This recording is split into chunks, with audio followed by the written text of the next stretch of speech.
Welcome to Balance and Beyond, the podcast for women who've outgrown the old model of success, the ones who look fine on the outside but know the way they've been living no longer fits. If you're standing in the space between who you were and who you're becoming, this is for you. I honour the space you've created today. Let's dive in. Today I'm joined by Dr. Kat Page. Kat is talking about how we transform work from the inside out. So tell me, Kat, what is wrong with work? So there are some things that are wrong with work, but also some things I think that could be redesigned about work. For many, many decades, we've designed work really around efficiency, output, growth. It's all about we're there to do a job and perform and get paid. And of course, those things all matter. But I think we've confused productivity with just working really intensely. So even last year, for example, Microsoft put out a report showing this increase in the intensity of work. We all feel it, even without seeing the numbers, but sometimes it's nice to see the numbers. On average, most of us get interrupted every 2 minutes. Particularly during the mid-morning period, work is becoming longer as well. Women in particular are often doing a second and a third shift after their first shift of work. Work is intense and they're having a lot less time to recover. So there's that component of it. But I think a lot of this comes back to sort of more industrial era of work where we've confused productivity with counting hours and input. But actually, we know that's not really what productivity looks like these days, particularly in an age of AI. So I would argue that one of the issues we have with work is that we're trying to make people be more resilient. And actually, we need to fix work. Even though we know work is becoming more intense, we know work is becoming more stressful in many ways, I don't want to shy away from the fact that work actually can be good for us as well. There is lots of ways in which we've designed and the ways that we're leading work now that's not good for us. We're at risk of scaring people because we've got new regulations around psychosocial risks and psychosocial safety, which are important and much needed to get workplaces to change for the better and to focus on fixing work, not people. But we have to be careful of not sending a message that all work is bad. Because at its core, if we think about work being good work, which is what I wanted to set work up as in my book, work for many people, and I imagine you would fall in this bucket, Joe, work can be a sense of contribution. We work for money, but for most of us, we're working to feel a sense of purpose. We're working to build community, to be connected with people. It's so fundamentally part of our identity as well. It gives it structure, meaning. I've seen many people who've retired, and that's something many people look forward to, and then they just lose themselves sometimes by not having anything to do. So I think it's both sides. I think there are some things that are wrong with work, but I also think work is not bad as a concept. It's just the way we've designed it is problematic. Completely agree. What do you think then needs to change about how we look at something like productivity or progress? What do we need to revisit? So, the productivity conversation is a really important one because often when we're thinking about productivity, we're thinking about economic outputs and economic strength of an economy, a country, an organisation. So it is important, but I think we are thinking about productivity at the moment in terms of hours often, where you're doing your work. In the office, how many hours you're doing.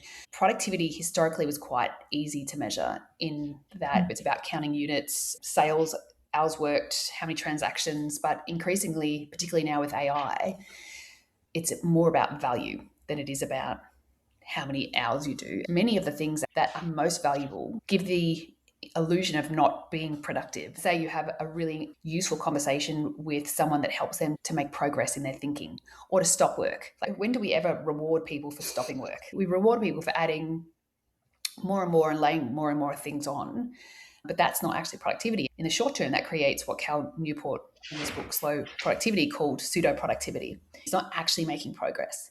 So I think we need to think more around value. It's the value that comes from our thinking, the quality of our thinking, the quality of learning, creativity, judgment, collaborating, problem solving. And a lot of that comes from the quality of the conversations we're having with people.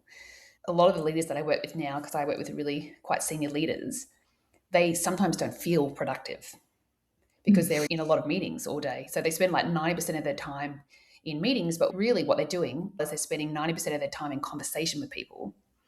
And when we're in conversation with people, the quality of that conversation really matters, because that's how we create value today, not by ticking things off. So sometimes I have to work with leaders to help them to redefine what productivity actually means for them.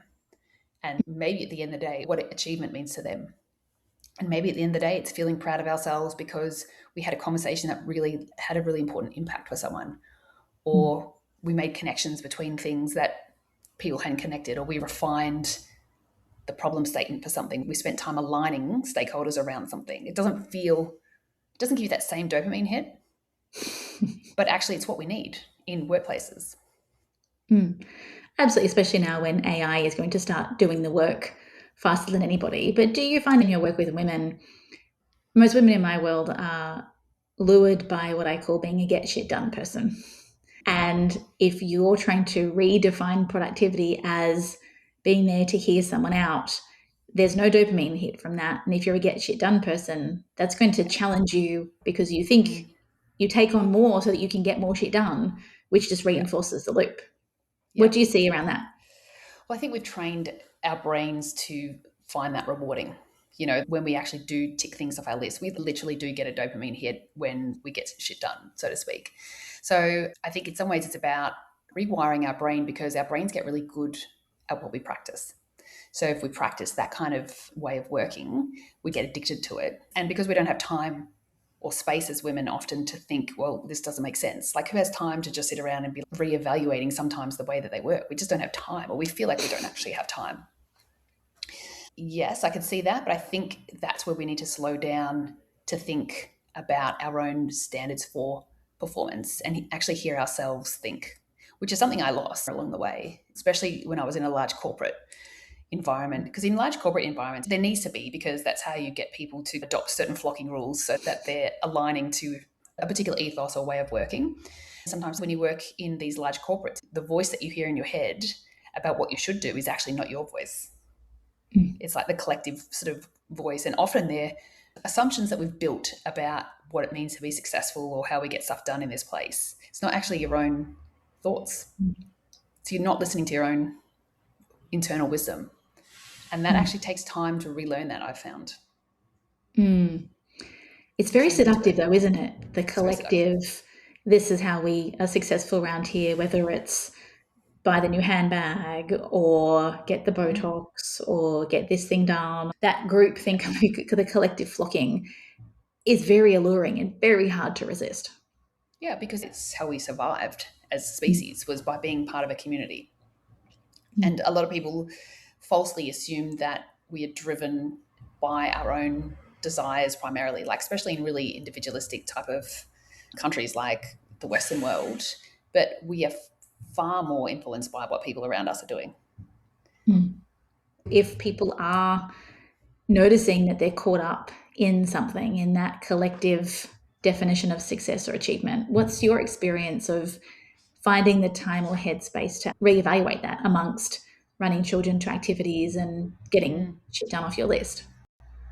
I think even just being aware that we do this, that we as humans are story creators, and that's how we create meaning of our lives. So a lot of us don't realize that. It's not something that we're taught, but in many ways we are unreliable narrators of our own life. And what I mean by that is, like, many of the things that we think are not things that we really think. So I think even just noticing that our brain creates stories, that's what it does. And to be mindful of that, then you are more likely to catch those stories when they do happen.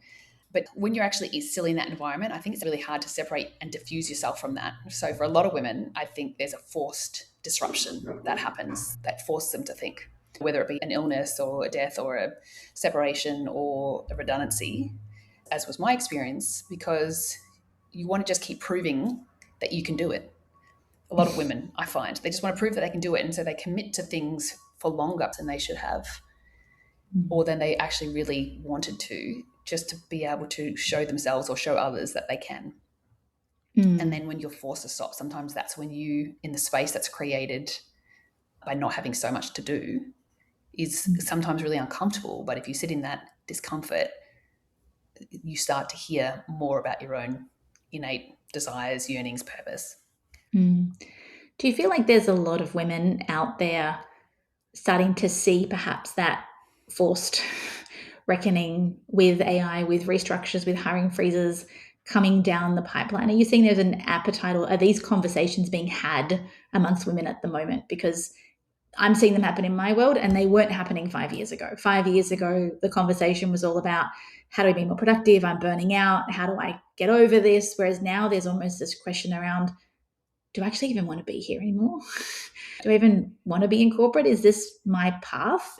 Am I going to have a role in 5 years? What does my pathway to retirement, whether that's 10 or 20 years away? It's just really interesting how the pace of change at the moment, I'm seeing these questions emerge. Are you seeing the same thing? Yeah, I think I started seeing that after COVID, when people started feeling like, oh, it's actually quite nice to work from home, or there were some consequences of COVID that were positive. I think that's one of them, where people realized that there's more to life than your job. And they weren't just mindlessly getting up and going into the office without thinking about it. AI is an interesting one, because I still think in many ways Australia is not quite where it needs to be in really fully thinking about the extent to which AI is going to disrupt and force a new way of working. So I think some women probably are thinking along those lines, but more so in my network, what I'm finding is that a lot of my female friends now are not people, they've opted out of large corporates, and they're more tending to work for themselves or join smaller organizations. I'm seeing a lot of ex-consultants now joining smaller boutique, more community-based organizations, which is what I've done. I've left really large corporate jobs and deliberately moved into a smaller community purpose-led organization where I feel like I have more agency and it's more in line with my purpose. Do you feel like this mass exodus away from big corporate is going to be a defining trend of the next couple of years, particularly amongst women who are looking for flexibility, purpose, meaning, and finding they can't get it at the big end of town? I think so. I think a lot of people are moving into smaller organizations. I haven't seen statistics on it, but I think a lot of women are moving towards portfolio type careers, having multiple jobs that together make up their career, or changing careers quite often is something to see, particularly in women in their 40s. So I read somewhere that on average, women are in their early to mid 40s when they start a business or write a book. And I hate to be one of those statistics, but I literally did that. Because I think you actually just get to that point where you're like, I can't sustain this anymore. I'm starting to see more women making career pivots that are counterintuitive.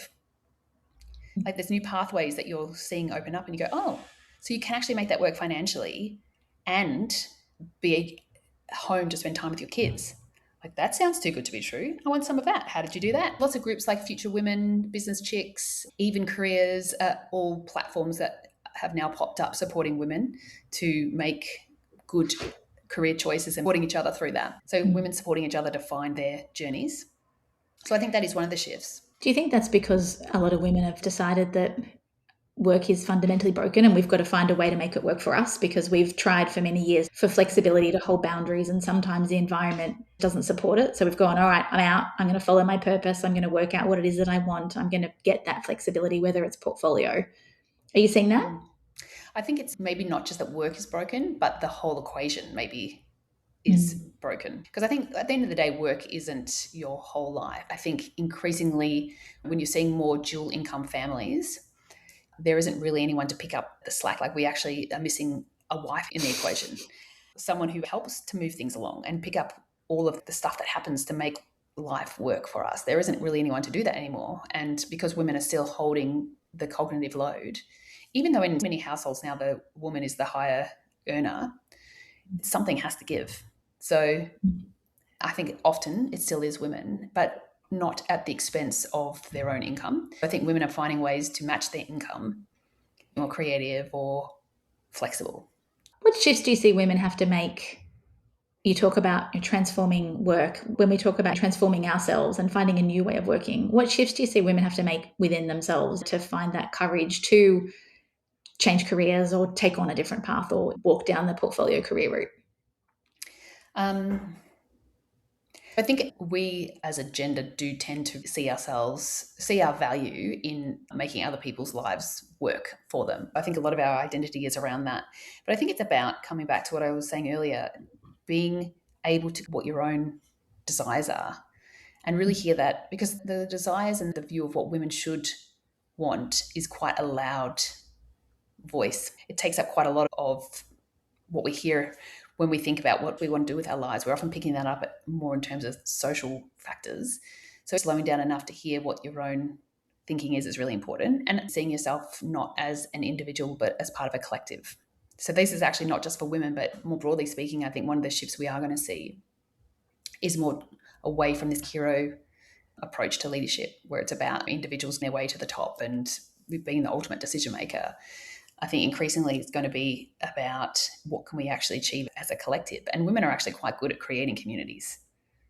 Like, they make actually excellent CEOs, by the way. Like, I know some of the best leaders and CEOs that I am seeing at the moment are tending to be women. So I think there is something in that. So I actually do hope that women don't all leave corporates. I think you can also make some of those choices and stay within your organisation. I think organisations are more receptive to people taking less traditional approaches to how they work. Not all of them, but I think there is still that flexibility. But you have to be able to be comfortable to hold your boundaries. Work's becoming more boundary-less. As women and as people, we're having to get much stricter to manage our boundaries, because no one's going to do that for us. That's something that we have to do for ourselves, and that's really uncomfortable for a lot of women. We don't like saying no or letting people down. And so at the end of the day, we're often more comfortable letting ourselves down and disappointing ourselves, because that's easier to feel and cope with than disappointing others. It actually feels like pain. Yeah, it does. If a woman was listening to this podcast today thinking, okay, I'm Dr. Kat, I get this, I'm feeling this same shift, what would you say is something that she can work on? Obviously, boundaries sounds like it's one. What does a woman need to be working on in order to get through this next period or to thrive in where we're going? There is something around developing our tolerance for discomfort and disappointment and disappointing people. Even saying, oh, I've disappointed someone, I can feel it in my tummy right now. Even the thought of disappointing people really bothers me. Often I hear women talking about this fear of getting in trouble, like, which is weird, because no, we're not getting in trouble, we're grown-ups, or being too blunt and all these sorts of things. So I think just being comfortable that how other people see us or what they think about us is not our business. It's none of our business. Mm-hmm. We can't change how people see us.